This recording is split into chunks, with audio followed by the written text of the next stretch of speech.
Še preden so v dvorani zabili prvi koš, so v bližnjem lokalu že stregli prve kapučine in slovensko pivo. Osrčje športnih prizorišč, potencialna zlata jama. A zakaj bi služila občina, če lahko služi Ante Guberac? Preden je sploh podpisal pogodbo in plačal skoraj 200 tisočakov kupnine. So to že razlozi za sum, da lahko govorimo o gospodarskem kriminalu in o pravih mafijskih poslih. Ime upraviči celo obnova. Koprski hišni gradbinec, po novem tudi gostinec, grafist, je zanjo in za potrebna dovoljenja potreboval pičlih nekaj dni. Rokohitrsko pa se je, kot kaže, odvilo tudi sosledje prodajnih dogodkov na občini. Zelo na hitro je bil umeščen v seznam za prodajo v februarju mesecu na seji občinskega sveta. In kot zdaj že skoraj vsaka koprska dražba vsebuje kakšen grafistov predmet poželenja, tudi avgusta sredi dopustov ni bilo nič drugače. Prvič, drugič, tretjič, speed pub od občine grafistu.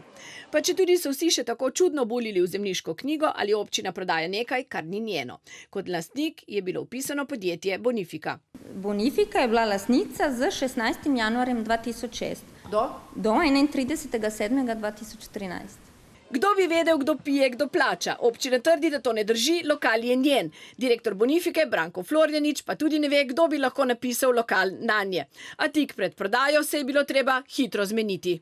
Je bila prenesena lastninska pravica na mestno občino Koper. Ja pa dobro, ampak čakaj, kam je z grafistom? Kako on kupuje te stvari? Kako on kupuje? Pod mizo? Ja povejte, kako? On pride na licitacijo in kupi. Kot tale skladišča recimo. Grafist kupil na dražbi, nikoli plačal, razveljavili pogodbo, občutno znižali ceno, z direktno pogodbo na koncu kupil grafist.